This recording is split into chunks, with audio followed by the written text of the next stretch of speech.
Mari kita berikan waktu dan tempat insya Allah kepada pemateri kita hari ini, kepada Ustazah Neneng, Teh Neneng, waktu dan tempat saya persilahkan.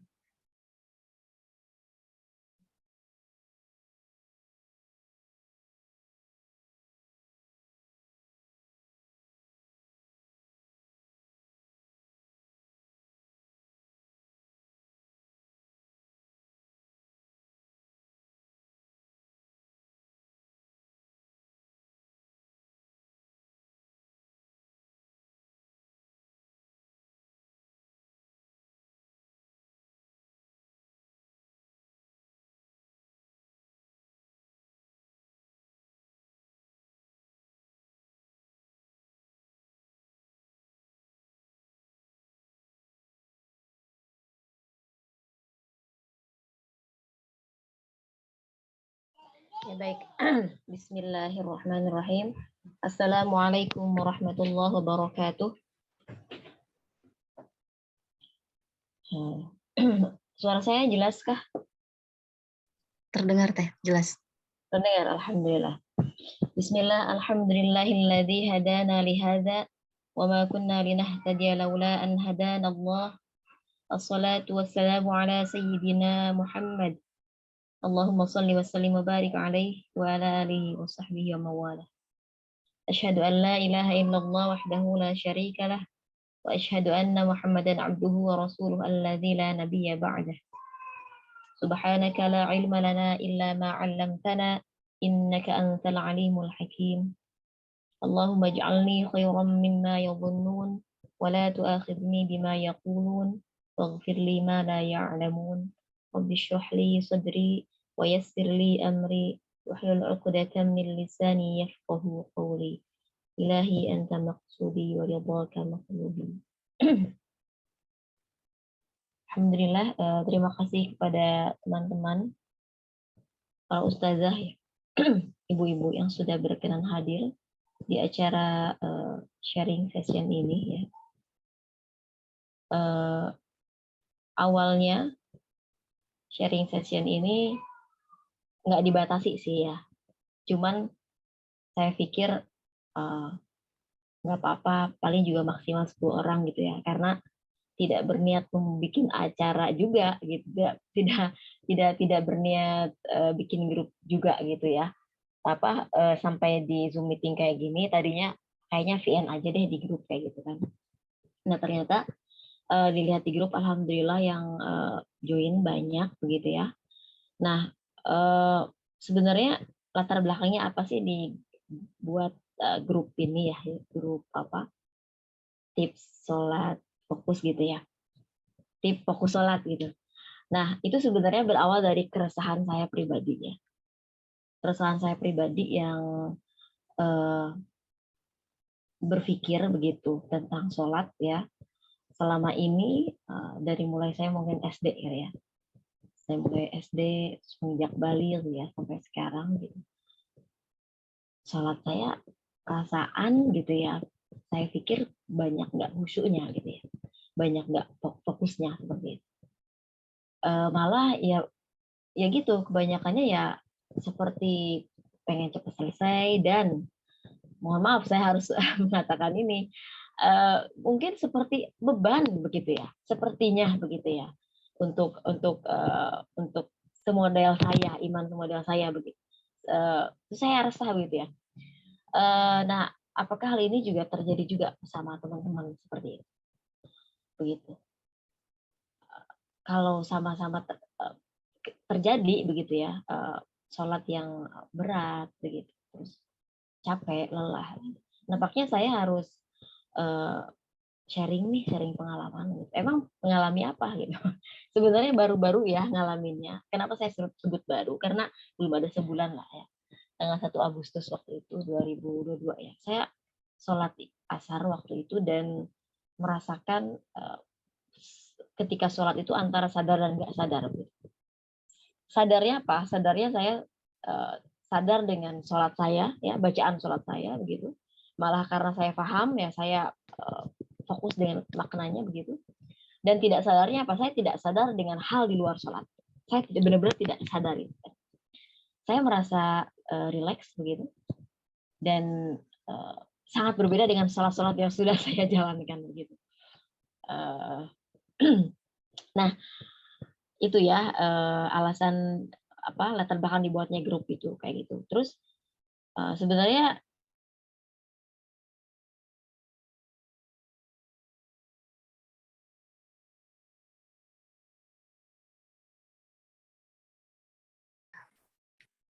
Teteh punten, tadi saya ada ini sedikit setting terus termute suaranya. Mohon maaf teh.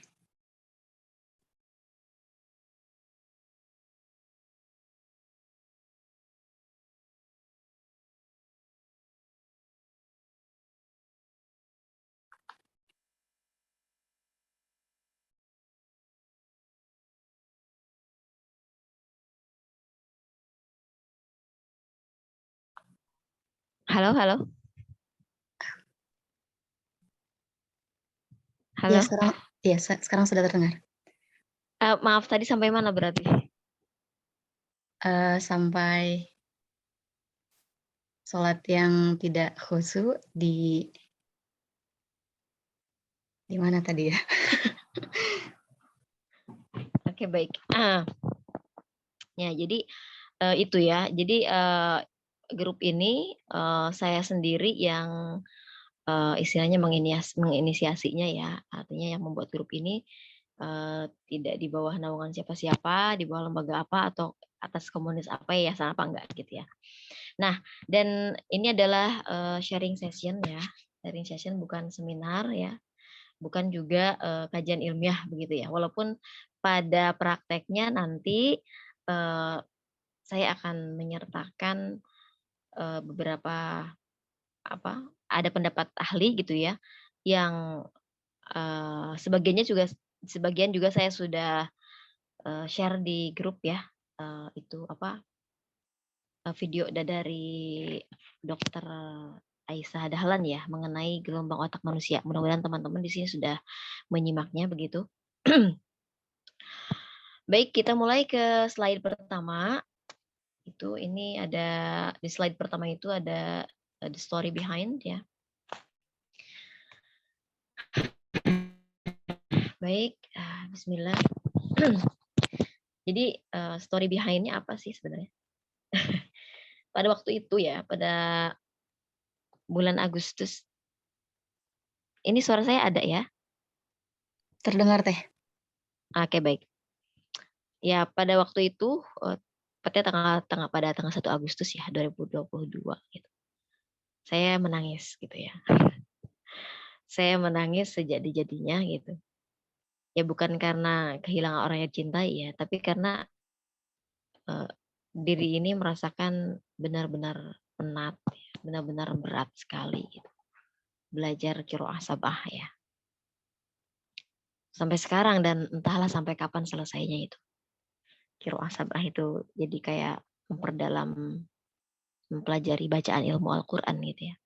Nah, bagi saya ilmu itu sama sekali baru dan tidak pernah belajar sebelumnya. Dan tantangan super beratnya lelah gitu kan.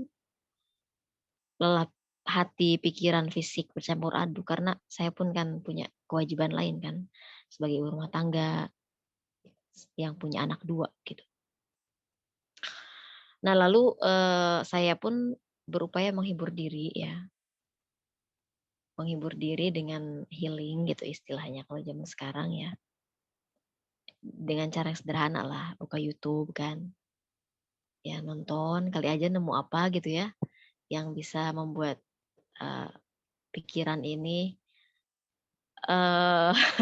sedikit enak gitu ya. Nah, lalu kalau di sini langsung ya menyimak video tentang gelombang otak manusia. Sebenarnya nggak langsung menyimak video itu sih. Jadi sebenarnya saya menyimak tentang waktu itu video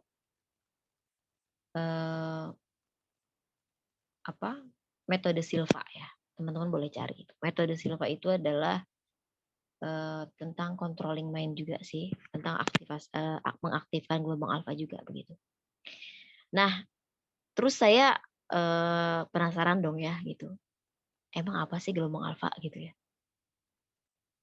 Nah, saya carilah gitu kan. Oh, ternyata ada gelombang di otak manusia. Cari gitu manfaatnya apa dan apakah bisa dikondisikan dalam secara sadar begitu.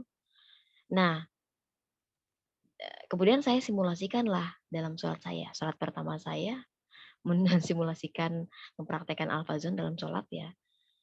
Dan akhirnya saya mendapatkan apa di slide selanjutnya, yaitu saya mendapatkan ketenangan pikiran dan batin setelah sholat ya.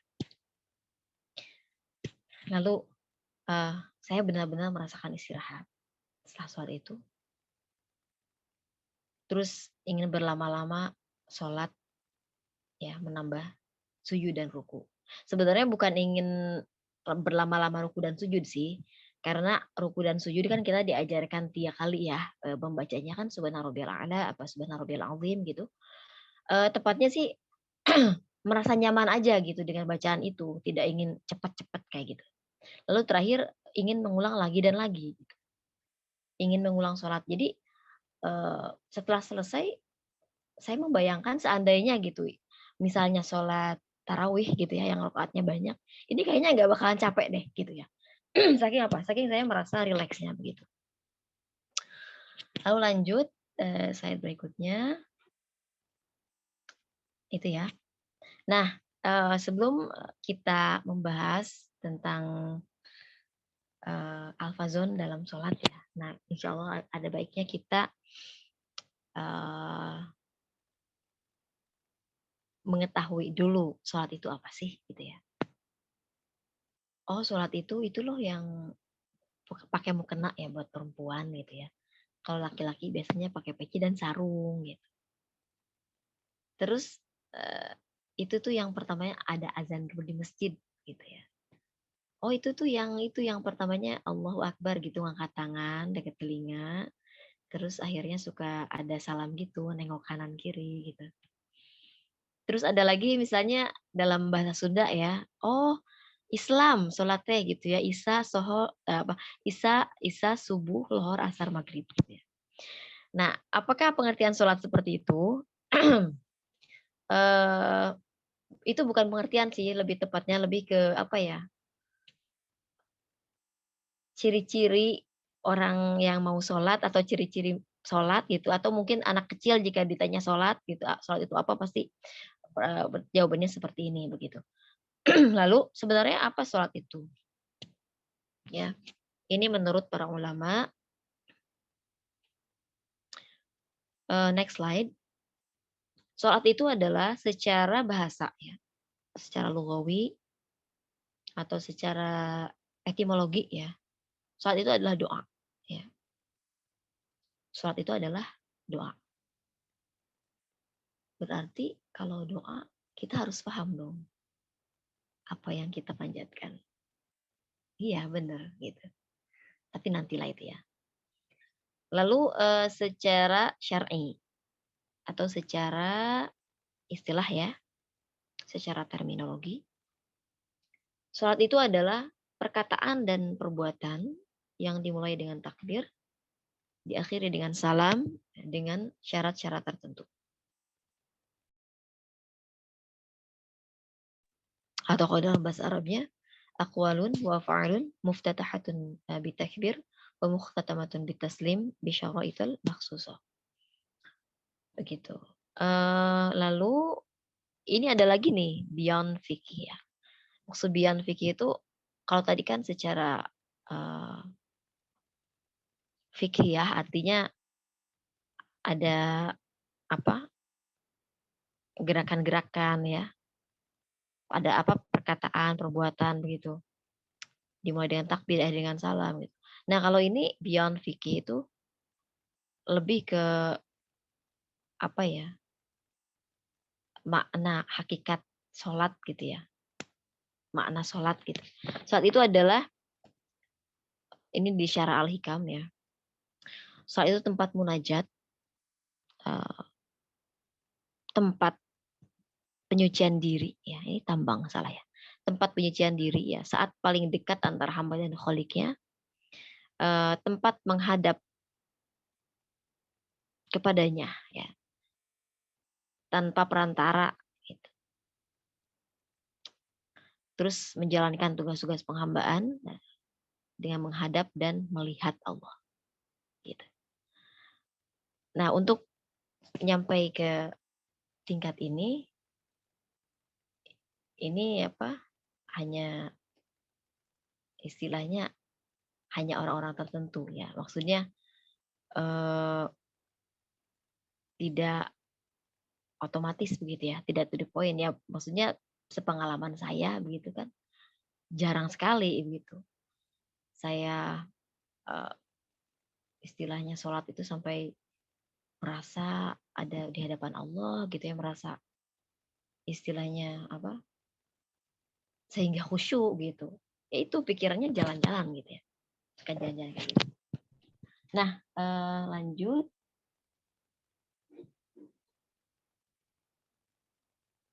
Nah, itu jadi sholat itu harusnya bagaimana? Gitu. Sholat itu harus fokus. Harusnya ya, harus fokus. Terus selain harus fokus, dia harus khusyuk. Gitu. Iya, tapi proses ya, khusyuk itu proses gitu. Kalau fokus, insya Allah bisa diupayakan ya dengan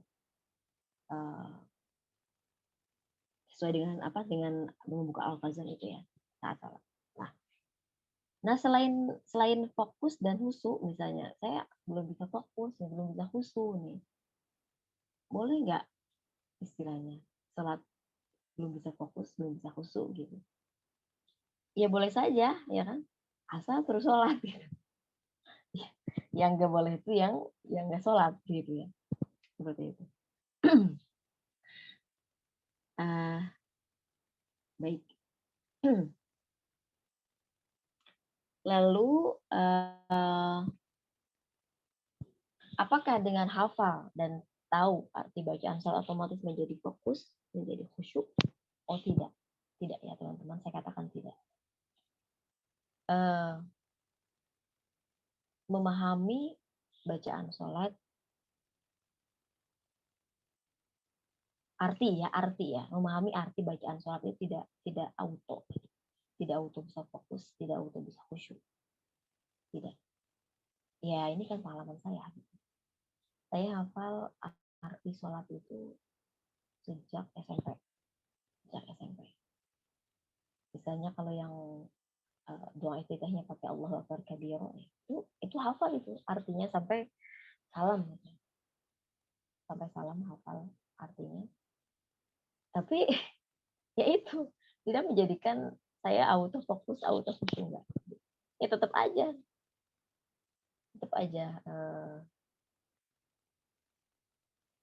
ya gitu ya, pikirannya kemana-mana gitu. Ya buktinya misalnya sering suka lupa rakaat gitu. Lalu apa bedanya fokus dan khusyuk? Apa bedanya fokus dan khusyuk? Okay. Bedanya adalah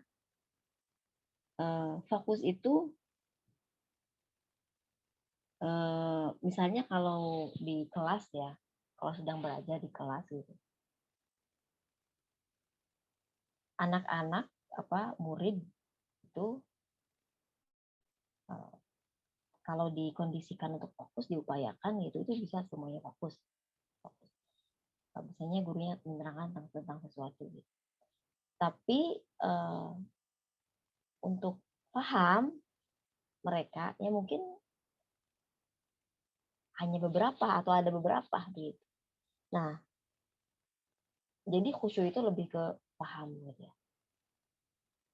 lebih ke memahami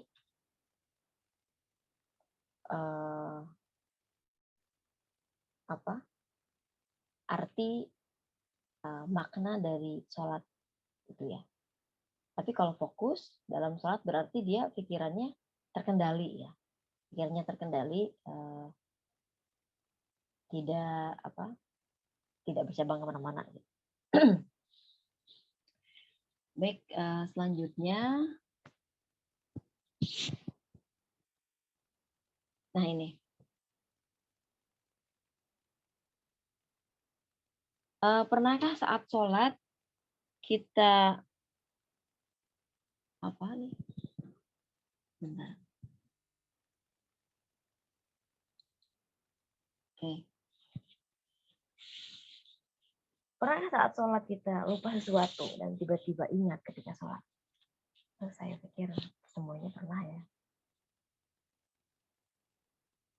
Malah teman saya baru sih, maksudnya ngobrol waktu itu. Ya, katanya Neneng saya ujuk-ujuk inget lupa apa?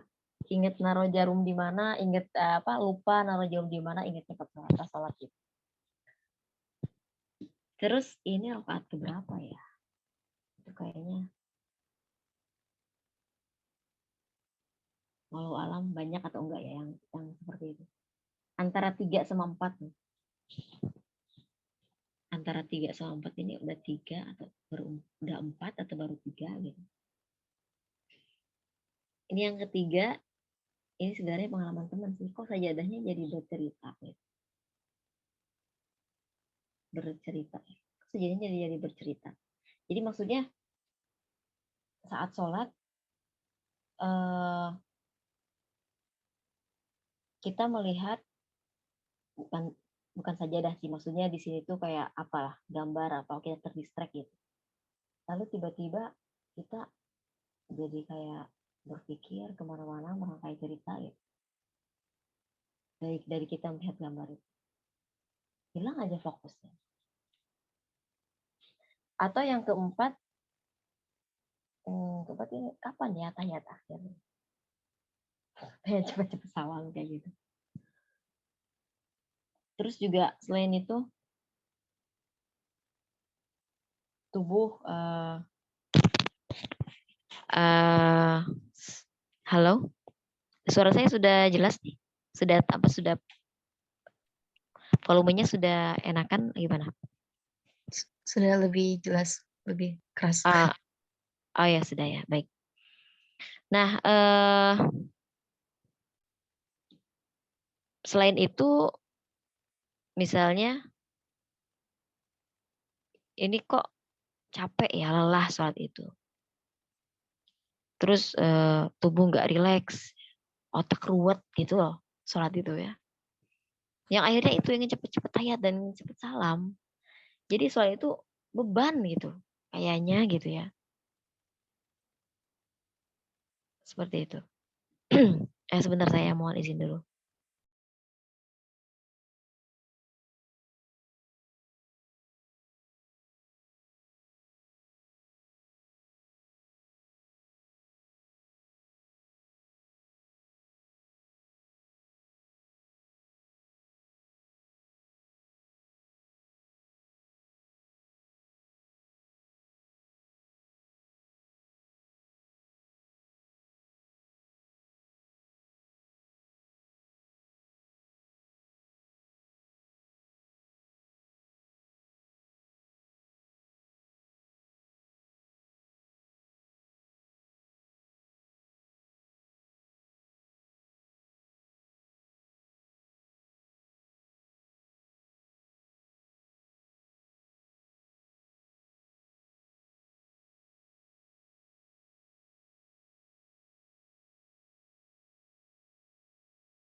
Baik, saya lanjutkan. Bismillah.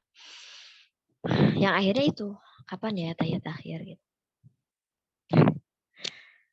Eh,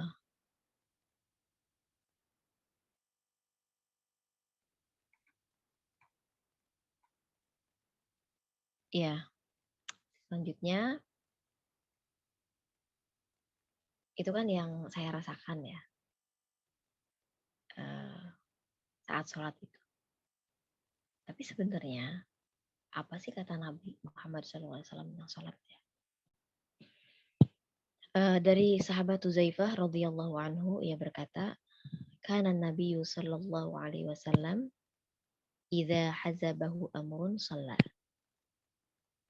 Kebiasaan Nabi Muhammad sallallahu alaihi wasallam ketika dirundung masalah, beliau mengerjakan sholat. Gitu ya.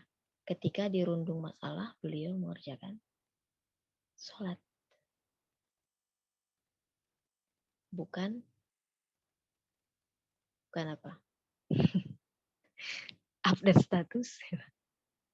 Gitu ya.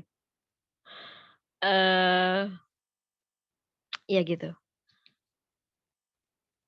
Nah, selanjutnya adalah lalu ya ini langsung saya baca artinya ya. Dari Salim bin Abul Ja'ad, ia berkata, seorang laki-laki berkata, seandainya aku sholat, niscaya aku dapat istirahat. Lalu seakan-akan orang-orang mencelanya karena ucapannya itu. Gitu. Maka ia pun berkata, aku mendengar Rasulullah SAW bersabda, wahai Bilal, dirikanlah sholat. Mari kita istirahatkan diri dengan sholat begitu. Jadi ini gini maksudnya, seandainya aku sholat, misalnya aku tempat istirahat.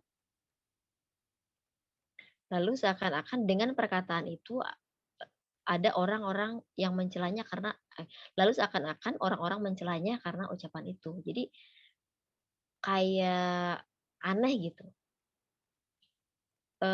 Masa sih dengan sholat aku dapat istirahat?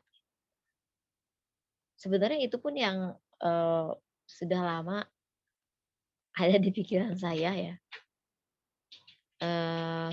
Saat mengetahui saat pernah dengar gitu ya bahwa sholat itu adalah istirahatnya Nabi gitu. Terus menurut pikiran saya it doesn't make sense gitu ya. Kayak kok bisa begitu? Bukan tidak mengimani ya, bukan tidak mengimani perkataan Nabi begitu. Cuman menurut apa ya? Kayak nggak nyampe gitu. Kalau dipikir dengan akal gitu ya. Kok bisa sih? Kok bisa sih? Yang namanya istirahat itu kan kayak rebahan gitu ya, nggak melakukan sesuatu yang rebahan, nggak gerak-gerak, apalagi kan sambil bicara enggak ya, kita kan ya saya kan istirahat mestinya rebahan ya gitu, paling buka medsos kayak gitu. Ini kan sholat gitu ya. Kok bisa gitu sholat itu menjadi istirahat Nabi? Itu kan itu ada gerakan, ruku, sujud gitu. Nah itu. Ternyata zaman dahulu pun ada gitu orang-orang yang ada orang yang berpikir seperti itu gitu. Seakan-akan orang-orang mencelanya karena ucapan itu. Karena ucapan yang ini, seandainya aku sholat, misalnya aku dapat istirahat. Gitu. Ada yang mencelanya gitu. Lalu disanggah lagi ya, aku mendengar Rasulullah SAW bersabda, wahai Bilal, dirikanlah sholat, mari kita istirahatkan diri dengan sholat. Gitu. Nah, lalu selanjutnya,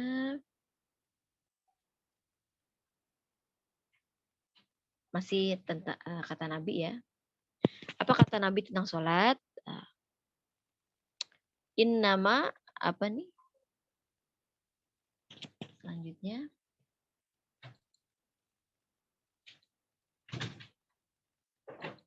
sebentar ya. Innama hubbiba ilayya min dunyakum an-nisa'u wat-thaybu wa ju'ilat qurratu 'aini fi shalah. Sesungguhnya di antara kesenangan dunia kalian yang aku cintai adalah wanita dan wewangian, dan dijadikan kesenangan hatiku terletak di dalam sholat. Kesenangan hatiku gitu ya. terletak di dalam sholat. Begitu ya, next.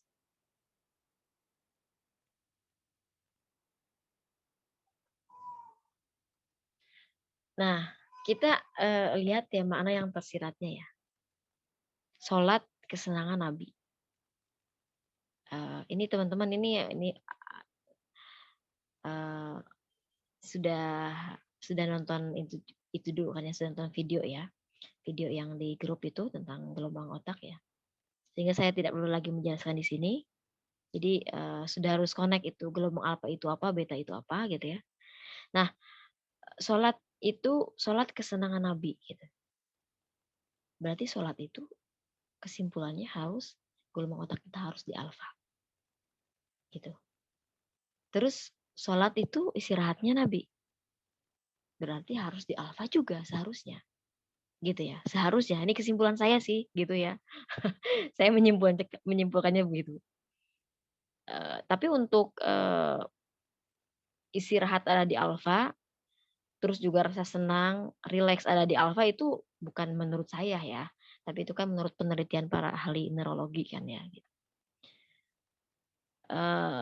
Lalu pikiran apa masalah gitu ya, itu ada di beta gitu ya, ada di gelombang beta masalah itu gitu. Next, selanjutnya. Nah, makna tersirat lainnya adalah yang pertama, jika dirundung masalah, maka sholatlah. Yang kedua, jika lelah, capek gitu ya, maka sholatlah. Gitu. Maka istirahatlah. Lelah, capek, ada di gelombang beta gitu, maka sholatlah. Akan rasakan rehat, istirahat ya. Ke gelombang apa ada apa di gelombang alfa gitu. Lanjut, nah selanjutnya adalah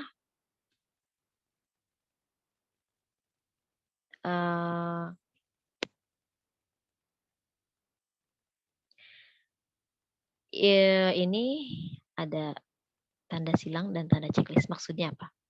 Maksudnya saat kita sholat, ya, saat kita sholat, otak kita, pikiran kita, itu bukan untuk berpikir kritis, berpikir analitis, ataupun berpikir kreatif. Bukan sama sekali. Ya, sekali lagi saya katakan, saat kita sholat, otak kita, pikiran kita, tidak boleh tidak untuk berpikir kritis, berpikir analitis, atau berpikir kreatif. Ya. Lalu otak kita harus bagaimana pikiran kita waktu sholat? Itu harus berada di gelombang alfa. Ya. Karena untuk berpikir kritis, analitis, kreatif itu di beta ya, untuk berpikir itu kritis, analitis itu. Lalu next, ya, ada apa dengan alpha zone? Ada apa dengan alpha zone ini berbahasa Inggris ya? Jadi intinya, what are the benefits of alpha waves? Nah, jadi saat kita kondisikan pikiran kita di gelombang alpha saat sholat, maka can reduce your stress levels and help you feel calmer. Gitu. Maka akan mengurangi rasa stres, juga membuat kita menjadi lebih kalem, lebih santai, sehingga sholat yang dilakukan tidak ingin cepat-cepat selesai, juga tidak merasa capek gitu ya, jika kondisi pikiran kita, otak kita ada di alpha zone.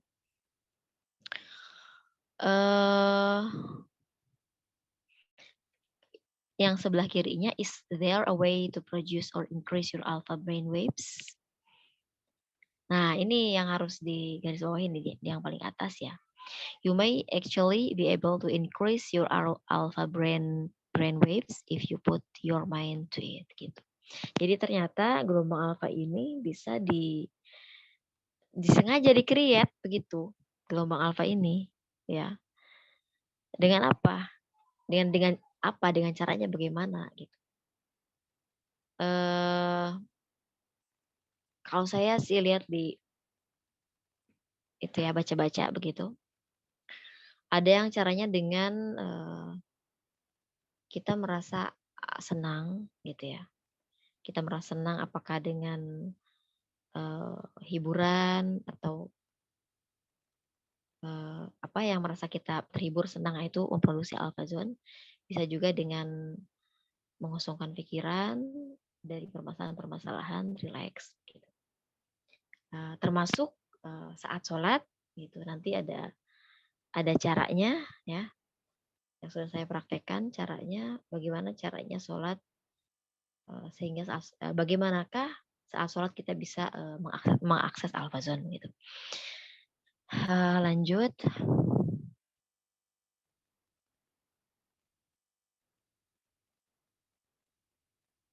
Halo.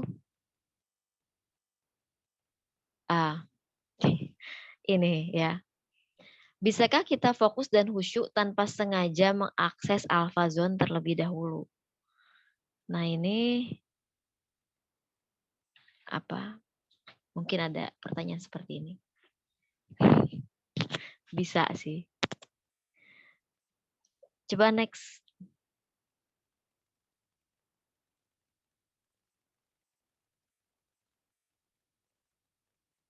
Bisa. Ini tolong diabaikan presentasinya ya, karena ini bawaan dari PowerPoint-nya. Bisa kita tanpa sadar mengakses alpha zone tuh sholat bisa mendapatkan bisa berada di alpha zone otak kita jika mendapatkan musibah, jika ditimpa kesedihan yang mendalam, buntu menghadapi permasalahan dalam keadaan terdesak, sakit hati, atau mungkin yang hal yang positifnya mendapatkan hal membahagiakan secara tiba-tiba gitu. Itu bakal automatically sholat kita bakal menjadi sangat fokus sekali, sangat fokus tidak ingat apapun begitu. Cuma pertanyaannya apakah kita harus ada di kondisi ini dulu begitu? Nauzubillah ya. Maksudnya mendapat musibah, ditimpa kesedihan yang mendalam gitu dan lain-lain. Apakah harus seperti itu dulu baru kita bisa di kondisi alfa sholatnya baru kita bisa khusyuk, bisa fokus? Enggak akan ya begitu. Lanjut.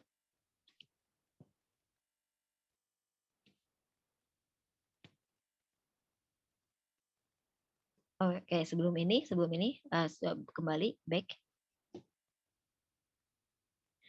Nah, lalu gimana caranya gitu supaya otak kita ada di alpha zone tanpa harus mengalami dulu kondisi-kondisi seperti ini. Gitu. Jika ada seseorang ya yang bisa berada di kondisi khusyuk dan fokus, artinya dia ada di alpha zone tanpa dia harus mengakses dulu, mengkondisikan dulu gitu. Tapi dia dengan cara mengingat Allah, merasa rendah di hadapan Allah, menyerahkan diri kepada Allah. Saat sholat tuh benar-benar ada perasaan seperti itu kan.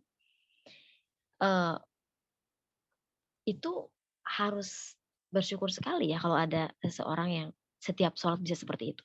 Itu benar-benar rezeki dari Allah Subhanahu Wa Taala. Orang bisa setiap sholat seperti itu ya. Fokus dan husu karena alasan tersebut begitu. Nah, karena memang sholat itu kan diperintahkan, disyariatkan, diperintahkan untuk didirikan itu kan lidzikri ya kata Allah, untuk mengingatku begitu. Tapi untuk orang yang semacam saya begitu ya, itu tidak tidak bisa auto seperti itu gitu ya. Ya mungkin Kadang-kadang suka ya begitu. Tapi kayaknya kebanyakan enggak gitu. Kebanyakan, ya Allah gitu. Nah, bagi yang belum bisa auto, itu auto ada di Alfazone, maka ia harus masuk dulu ke pintu gerbangnya dengan apa? Dengan mengakses Alfazone terlebih dahulu, dengan aktivasi Alfazone. Begitu. Next slide. Nah, ini kesimpulan saya ya. Ini kesimpulan saya. Teman-teman boleh setuju, boleh enggak gitu. Karena ini kesimpulan saya, karena juga kan sharing ya. Sholat is about controlling mind for the first time. After we are, ini bukan we were ya. After we are able to control it, we can go beyond. Jadi sholat itu sebenarnya, menurut saya gitu ya, selain ia kewajiban, perintah dari Allah Subhanahu Wa Taala, rukun Islam yang kedua, gitu. Tapi dalam prakteknya, sholat itu sebenarnya controlling mind ya. Baik itu controlling mind-nya dengan sengaja ataupun tidak dengan sengaja, begitu. Untuk pertama kalinya dia controlling mind kan, for the first time. After we are able to control it, setelah kita mampu untuk mengontrolnya, we can go beyond. Kita bisa pergi beranjak ke yang lebih jauh lagi. Apa itu maksudnya pergi beranjak ke yang lebih jauh lagi? Itu maksudnya ke tingkatan yang lebih khusyuk ya. Ke tingkatan yang lebih khusyuk, yang lebih eh, apa ya, muraqabah begitu, merasa dekat dengan Allah gitu dan lain-lain, sehingga kenapa terjadi begitu. Yang saya share di grup, ada seorang sahabat ya yang terkena anak panah itu kan, tapi tidak membatalkan sholatnya gitu. Itu bisa jadi karena dia udah go beyond gitu ya. Sudah apa namanya? Dia sudah fokus, setelah dia dapat fokus itu sudah khusyuk seperti itu. Dapat khusyuknya. Lanjut. Oke, udah thanks. Oke, baik. Nah, sebelumnya sebenarnya masih ada satu lagi. Ini yang intinya ya. Adalah ini kan pertanyaannya tuh, emang caranya gimana sih how to access alpha zone ya while praying gitu ya. Bagaimana caranya, ini paling inti nih. Bagaimana caranya kita mengakses alpha zone ketika sholat gitu. Yang pertama, bisa teman-teman ingat ya, atau bisa teman-teman tulis boleh, diingat boleh begitu. Nah, ditulis boleh. Yang pertama itu adalah dengan afirmasi atau sugesti. Ya, yang pertama itu dengan afirmasi dan sugesti. Yang kedua, dengan mengosongkan pikiran dan mengisinya dengan menyimak seluruh bacaan sholat. Ya.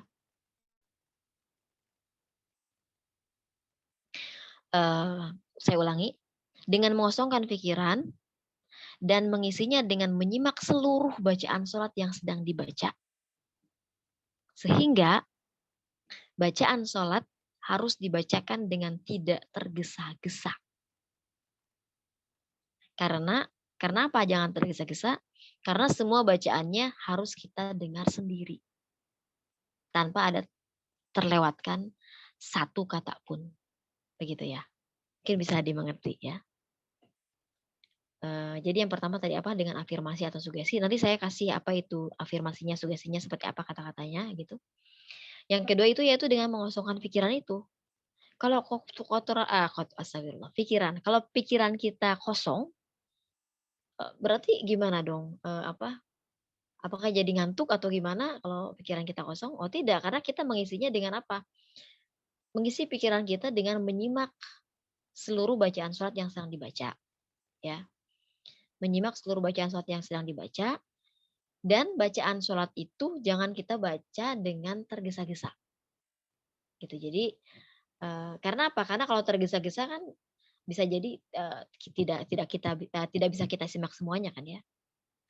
Nah seperti itu. Misalnya saya kasih contoh, misalnya membacakan doa ruku ya. Subhana rabbiyal azim wa bihamdi. Subhana rabbiyal azim ya bihamdi. Subhana rabbiyal azim ya bihamdi. Gitu. Apa? Slow pelan gitu sambil diucapkan sambil didengar gitu. Misalnya apa bangun dari ruku ya. Rabbana lakal hamdu mil'us samawati wa mil'ul ardi wa mil'u ma syi'ta min syai'in ba'du. Gitu. Itu kita dengar, kita harus dengar sendiri gitu. Semuanya gitu tanpa terlewatkan satu kata pun gitu. Nah, kalau yang sudah paham artinya, selain mendengar juga hatinya memahami maknanya. Kalau yang belum paham gimana? Yang belum paham artinya tidak apa-apa kan namanya juga proses ya. Kita masih banyak waktu untuk belajar begitu. Nah, nggak apa-apa. Cukup mungkin secara kalau maknanya secara umum aja ya, secara pengertian secara umumnya. Eh, Lalu kita yang harus fokusnya fokus mendengarkan bacaan kita begitu dari awal sampai akhir. Jadi pikiran kita terikat, jangan kemana-mana pikirannya begitu. Tapi terikat oleh kita mendengarkan bacaan kita sendiri. Dari mulai takbiratul ihram, Allahu Akbar sampai salam. Assalamualaikum warahmatullah. Nah, itu kedengar sama sendiri gitu kan. Enggak. Assalamualaikum warahmatullah. Assalamualaikum warahmatullah gitu. Enggak gitu. Assalamualaikum warahmatullah. Assalamualaikum warahmatullah. Seperti itu. Nah, itu yang kedua ya. Caranya how to access Al-Quran. Yang ketiga adalah yaitu memahami makna bacaan sholat ya yang sudah tadi saya ulas sudah saya sampaikan tadi saya secara ya memahami makna bacaan sholat tapi itu optional ya arti optional tuh kan kita ini mungkin ada yang sudah hafal semuanya ya ada yang baru hafal sebagian, ada yang masih belum hafal arti bacaan sholat. Yang apa-apa itu proses ya. Kita insya Allah masih punya banyak waktu untuk mempelajarinya begitu. Tapi untuk memahami makna bacaan sholat ini sangat-sangat membantu sekali begitu. Sangat membantu sekali dalam untuk proses fokus gitu ya. Yang keempat adalah selalu mohon atau berdoa kepada Allah Subhanahu Wa Taala agar diberikan kekhusyuan ya atau diberikan kekhusyuan atau diberikan rezeki berupa khusyuk di dalam sholat begitu. Lalu selanjutnya tadi saya katakan akan memberikan kata-kata afirmasinya ya. Jadi kata-kata afirmasinya kalau saya sendiri begini. Ini sebelum sholat ya, sebelum sholat di dalam hati gitu. Sebelum sholat di dalam hati saya mengatakan pada diri saya, ya Allah, Engkau yang memerintahkan saya untuk mendirikan sholat. Maka saya serahkan urusan saya semuanya padamu, ya Allah. Engkau yang akan menjaganya, Engkau yang akan menyelesaikannya, Engkau yang akan mengingatkannya saya nanti. Semua akan aman dan baik-baik saja, karena Engkau ya Allah yang akan mengurusnya. Begitu. Jadi, sebelum sholat, saya sudah pasrahkan semua urusan saya.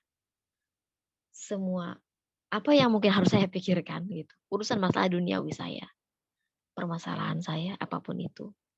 Saya pasrahkan kepada Allah Subhanahu wa taala. Biarkan saja karena biar Allah yang mengurus dan mengaturnya begitu. Jadi pas Allahu Akbar, saya tidak membawa apapun.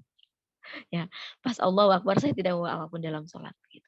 Saya hanya fokus kepada bacaan yang saya baca, saya dengarkan dari awal sampai akhir saya dengarkan, hati saya mengartikan bacaannya begitu.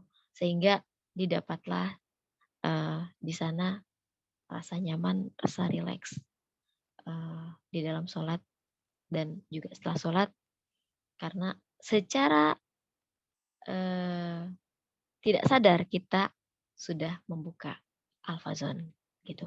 Karena secara tidak sadar dengan melakukan step-step yang tadi ya, afirmasi, sugesti, terus mengosongkan pikiran, mengisinya dengan menyimak bacaan, terus memahami makna bacaan, nah itu al-fazon kita sudah terbuka gitu. saat sholat. Nah, itu yang bisa saya sampaikan. Mohon maaf ini jika terkesan terburu-buru ya, karena memang saya udah settingnya ini 1 jam saja ya, nggak lama begitu dari tadi 7:30 sampai sekarang 9 kurang 5 begitu. Terima kasih atas segala perhatiannya begitu. Nah, untuk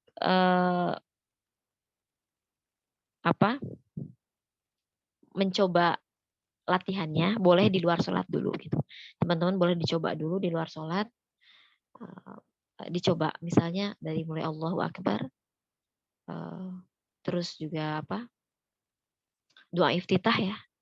Doa iftitah, kalau sampai salam mungkin takutnya kelamaan ya, latihan sampai salam gitu, takutnya kelamaan. Sampai misalnya sampai Al-Fatihah gitu. Coba kita apakah bisa mengakses Al-Fazon gitu dengan step-step yang sudah saya berikan tadi. Gitu. Jika kita bisa, berarti insya Allah di dalam sholat kita juga akan bisa begitu mengakses Al-Fazon begitu.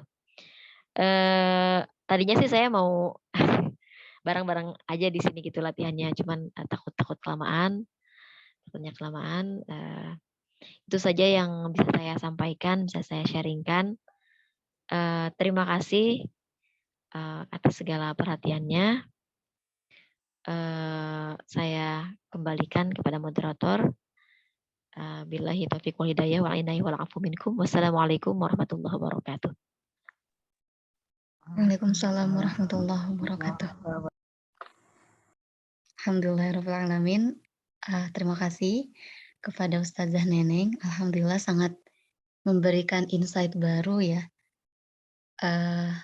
Pandangan-pandangan baru bagaimana caranya agar kita fokus dan khusyuk di dalam sholat. Karena memang sebetulnya sholat itu kan menyangkut semua organ ya. Ada kepala, organ otak, dan itu juga ketika ingin menyampai level ke sana, kita harus ada latihannya terlebih dahulu.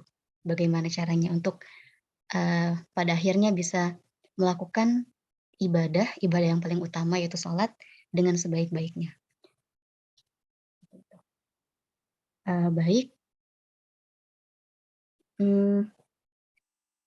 Kemudian untuk barangkali di antara teteh-teteh, ustazah-ustazah, dan ibu-ibu yang ingin bertanya mungkin kepada Ustazah Neneng, insya Allah boleh disampaikan saja di grup, atau kalau misalnya ada case lain misalnya, Ustazah kalau saya seperti ini gimana caranya, dan lain-lain misalnya case-nya tidak sama dengan Ustazah, boleh di PC aja Ustazahnya seperti itu, karena insya Allah beliau kalau bisa ada waktu insya Allah membantu, insya Allah. Seperti itu. Terima kasih teman-teman semua yang sudah bergabung, mudah-mudahan ilmu yang kita dapat hari ini bermanfaat, mudah-mudahan apa yang kita dapatkan hari ini bisa Allah jaga, kemudian Allah berikan kepada kita rezeki untuk bisa khusyuk dalam sholat, untuk menjalani sholat dengan setenang-tenangnya seperti yang disabdakan Nabi Muhammad SAW. Alhamdulillahirabbil alamin. Saya tutup acara kita pada malam hari ini dengan membaca doa kafaratul majlis. Bismillahirrahmanirrahim. Subhanakallahumma wa bihamdika asyhadu an la ilaha illa anta astaghfiruka wa atubu ilaik. Alhamdulillahirabbil alamin. Jazakallah khair Ustazah dan teman-teman semua. Wassalamualaikum warahmatullahi wabarakatuh. Waalaikumsalam warahmatullahi wabarakatuh.